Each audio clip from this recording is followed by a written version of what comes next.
Many companies still do performance appraisals. Many have ditched them. If you're thinking about it and thinking about improving yours, listen up.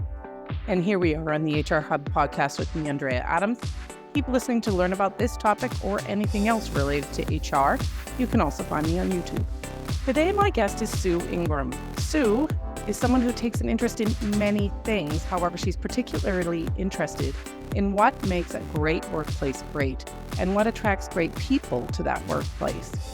She trains and coaches managers on how to be the managers they want to be and also how to create the teams that they would have wanted to be on. Hi, Sue. How are you? Hi. Hello.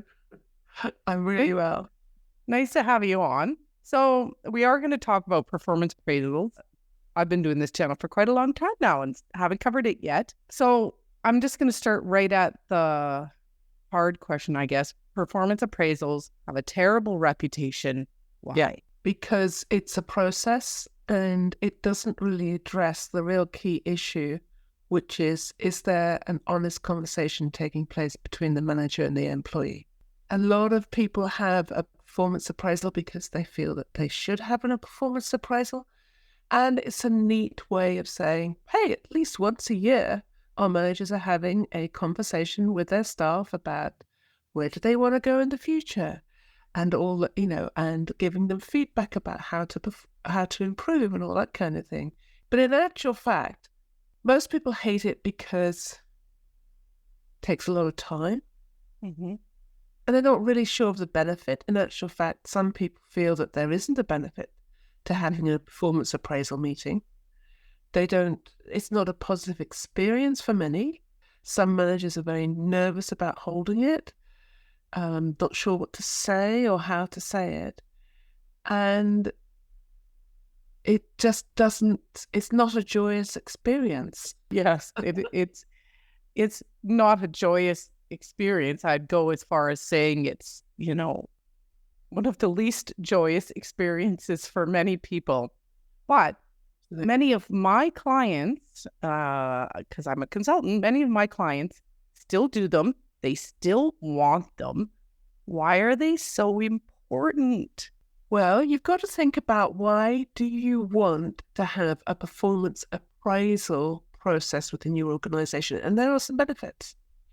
It is a great way of taking a snapshot of where the people might be in 1 month of the year. And out of this, you can get training needs. You can identify what people want. You can start thinking about where we need to be. You can at least be certain that there is a formal record of someone's performance at least once a year that's on the record. And that can be extremely useful for performance management issues and if you need to improve someone's performance. Some people use it as a method of assigning pay increases and bonuses. Yes. Now, yeah, of course, there is a judgment. There is an appraisal that takes place about why I'm giving Jane this money and not giving Jeremy this money. So the performance appraisal process allows that to be transparent, and allows that to the manager to explain why Jane is getting this money and why Jeremy isn't. So there's lots of good reasons why, but the downsides of a performance appraisal is that it's very time consuming. If your manager is managing 10 people, the meeting itself will take at least an hour, possibly a little bit more. The prep for it should take at least an hour and a half. The note taking, the admin, the chasing of it, the writing of the report and all that going to take another hour after it. So we're already talking 3.5 hours per employee. And you've got 10 people. So it's very time consuming to get 10 written up performance appraisal reports. The other drawback with having it once a year or twice a year or even twice a year is that most times what happens is that the performance appraisal is about what is in the memory of the manager, which is usually about 4 to 6 weeks I don't know about you, but I've worked for a team where performance appraisals are coming up in June, and suddenly in come April, May, everyone's being a little bit more helpful. Why wouldn't they? So again, you're thinking about a busy manager who's got a lot on their plate, and they're not actually giving this process much thought. So they just think about Jenny and go, oh, she's been really helpful to me, because she has been for the last 6 weeks. Right. Yeah. But not remembering the previous 40 weeks. Performance appraisals, they're not always linked to compensation. Yeah. But many times they are. What do you think about linking a performance appraisal to compensation? I think you cannot help but do it. Let's not pretend that the world is a perfect place. Mm-hmm. There is a judgment around performance, and there is a judgment around how much of an increase to give people. Mm-hmm. Let's make it honest, transparent, real, and supportive. The problem comes when we try and hide it up, when we try and hide it, when we try and pretend that there isn't a judgment that's linked to a performance appraisal score, and there isn't a judgment that's linked to a pay increase. Because there is judgment in this. Mm-hmm. Our issue as managers and HR staff is to ensure that judgment is honest, fair, and consistent across the organisation, and that we're measuring the right things. Now that's key, because the first thing about performance appraisal is, what are you choosing to measure? What are you choosing to assess people on? Because the old story of what gets measured gets done is very true.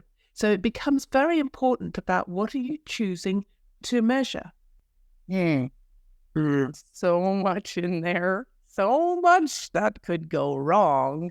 Let's talk about real instances. Okay, sales team, right? You get rewarded by bringing in a certain amount of sales each month. Mm-hmm. Yes. Yeah, you told me if I make this money, I get some money back. That you could think, oh, that's easy, that's brilliant. We've got all these sales in. But have you got a relationship with the customer?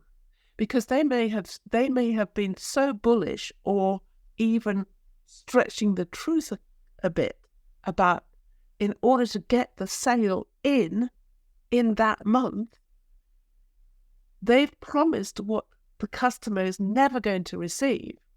So that customer's not going to buy from you again. That customer is now going to badmouth you to everybody else. And you're not going to get a repeat order. Mm-hmm. It goes to that point of it's not just what you do, it's also how you do it. Exactly. So you start switching your bonus scheme to, we will pay a percentage for new sales, we will pay a higher percentage for repeat sales. Oh, now I'm being motivated to build a relationship with a customer where they think I'm wonderful, they'll never dream of going to another person ever again, and I get lots of repeat sales. And then, of course, you can start talking about the identity of your company, who you want to be known for, and what does that mean in terms of performance appraisal. Let me think of an example. A lot of people say, hey, in our values, for example, we've got respect. We are respectful. We are respectful of our customers. We're respectful of each other. And they put that thing, respect, in there because they feel that showing respect and behaving in a respectful way will make the company successful. Have you got respect being assessed in your performance appraisal? It almost feels like this process, more than other processes in HR, it's critical to design the process well and train well. It's massive. It doesn't need to be complex. Don't make it a big thing, but what you are appraising and how you appraise it is a massive cultural statement about your organization. Yeah, and who you want to be, and what you think would make your organization successful. Mm-hmm. You then have got a massive skill set to train your managers in how to give feedback, not just negative, but also positive. Because most managers don't give enough positive feedback. And success breeds success. And you want your staff to feel proud of what they're doing. You want them to be recognized of their achievements so that they go out and do more achievement. And the interesting thing is that people aren't motivated by money. I mean, we've talked about performance appraisal being linked to pay, which I agree about, but people aren't motivated by money. They're far more highly motivated by validation from their manager and their peers. When their manager and their peers go, well done, congratulations, that was a great piece of work, they walk away with a big smile on their face. And it doesn't cost the company anything at all. You know, it's funny you talk about that because I've done episodes on rewards and recognition, particularly recognition. And the advantages are enormous. The cost is insignificant. Nothing. aside from effort. And yet so few people actually do a good job of this. It's perfectly natural. We naturally, as human beings, focus on what's wrong rather than what's right. There's been studies about it. And the whole idea is that our survival depended upon fixing something as opposed to celebrating something. Yes. Okay. So we, and it's been proven time and time again. People are prompted to take action if they go to a restaurant and have a bad meal. They're not prompted to take action when they go to a restaurant and have a really exceptional meal. But equally, conversely, as you say, research again and again and again has proven that successful people and successful organizations and successful managers give more positive feedback than negative feedback. So we have got an issue here where our human condition is not to really notice what's going well and over notice what's going wrong.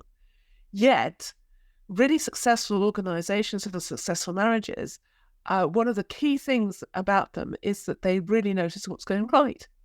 Mm-hmm. So it needs to be a conscious action every day and week that we take to notice what's going right, which is why I said to this guy, why don't you start your meetings with asking each department head who's done something really good in their team? I want to talk a little bit about implementing a performance appraisal system.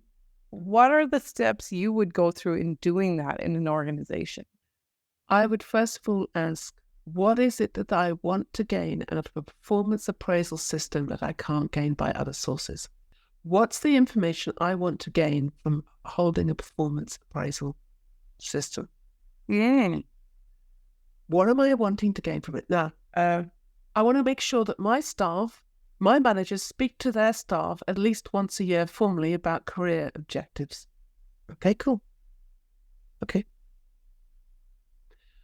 Is that something that is worth the time of my managers doing that? Or is there another way of doing it? Is there another way of capturing it? Is there another way, a better way maybe, of getting it? And I would also think very creatively. I'd think, hey, if that's my outcome, if I want career objections, if I want career aspirations, do I want my manager to instigate that conversation or do I want my staff member to instigate that conversation? Would it be more powerful if my staff member instigated that conversation?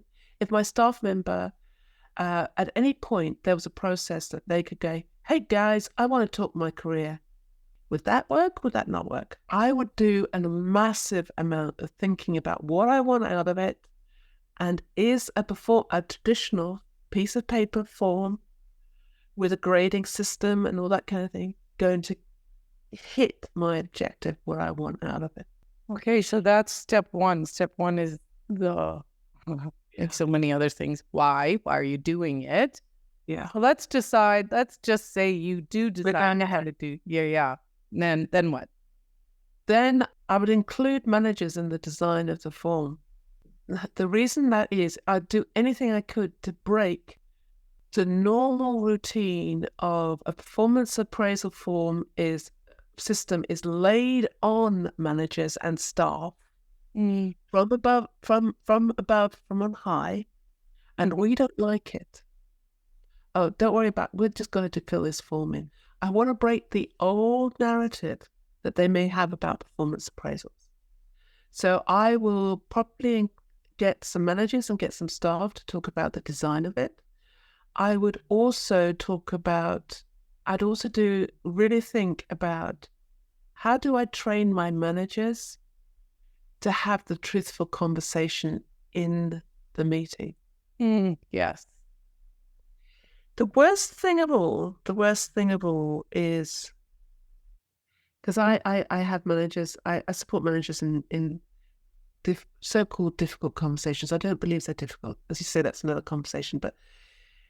And I say, and everyone knows, I've inherited this member of staff. They've been in the company for ages.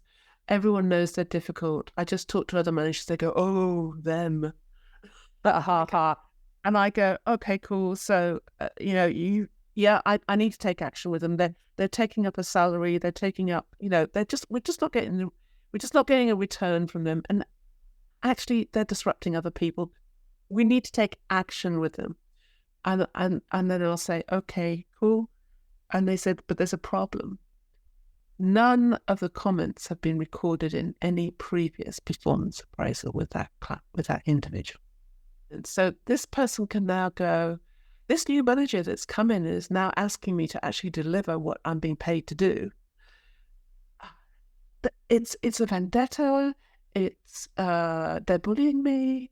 There's a personality clash here. Because look at all my previous performance appraisals. They've never mentioned any problem. And I'm just going to swear. But basically, you're in a very tough place. Because yes, I know what you're going to say. Yeah, exactly. You can imagine what I was going to say. Because you are absolutely in that tough place where, oh, heck, we have got this person who's sitting there, sweet as a nut, with life being just the way they want it, just creating havoc. Yet we can do nothing because the formalized performance appraisal reviews have not been honest. Yeah, I fudged it and walked over it. And I hear this so often because there isn't honesty in the feedback. It's like an HR cliche that this happens. So an important part is training managers to deliver. The biggest fear is that they will get tears, they will get an argument, they will get aggressive response back, the person won't hear them, and that it's going to be a highly emotional meeting. And I can understand that because these negative feedback conversations are called difficult conversations, which from a marketing standpoint is a complete disaster. Because why would you want to do a difficult conversation? It's true. What should we call them? Generous. Generous? Generous. They're generous conversations. Because now this is connected. Yeah. Because think on it. To leave someone failing, and they will know that they're failing, even if it's not consciously, they will know subliminally that they're not in the in crowd. They're not in. Yeah. To leave someone failing, and for them to not know why is the unkindest thing that anyone can do. Now, when you go in with a generous attitude, and this is the difficult conversation. You go in wanting them to succeed. You go in, I'm here to help you enjoy your work and succeed at your work, because that's the right of every person in my team. Every person in my team is going to enjoy their work and succeed at their work. I am here to help you do that, and I have got some information that I feel you don't know but would help you to achieve that. Then that's a generous conversation. I love that. And that one's going in the bank for sure. And it's funny because when you go into it with that generosity as your whole purpose, the conversation becomes so much easier. You still may get tears and upset, but you can go, look, it's okay. Look, it's okay. We can fix this. Don't worry, we'll fix it. It sounds a lot like radical candor too. Yes, of course. It absolutely. Yeah. So ultimately, in implementing and managing performance appraisal process, can you just summarize what is critical for success? Don't just do it because everybody else is doing it. Do it because you have identified what your organization needs out of some form of performance appraisal process at this moment in time. Keep it fresh. Change it as you need to do it. Train your managers in feedback, because be it in a formalized performance appraisal, or be it in the corridor, or be it in a weekly meeting, your managers need to give feedback constantly about what's going well. Thank you, I want more of this, and what's not going so well. We are stopping that right now. So you need to empower your managers. Oh, one last thing. If you do have a management performance feedback process, can you on your managers put one of the criteria, giving feedback to your staff? Oh, right. That's an important one. Because what gets measured gets done. Mm-hmm. If you aren't assessing your managers on giving feedback to their staff and their skill set at giving feedback to their staff, then you're kind of defeating the whole thing all around. And I very, very rarely see that as an item on a performance appraisal form for managers. Yeah, no, it's true. If someone wants to go down this journey, what do you suggest? What resources do you suggest? Well, I've written a book, Farewell, How to Fire Staff So They Say Thank You. It is a book that is all about how to have the toughest type of conversation, but in a positive way, so people say thank you at the end of it, even though you fired them, which sounds like an oxymoron, but I've delivered it. And my clients have delivered it. So read the book. You can link in with me at LinkedIn, Sue Ingram, at any time, or you can send me a DM, or you can send me an email at sue@conversewell.com. Okay. I will put all those links in the show notes. Well, thanks, Sue. That piece about generosity, that I am using 100%. However, we've reached the end of this episode. Thanks for listening out there. We'll catch you next time when I talk with another insightful guest.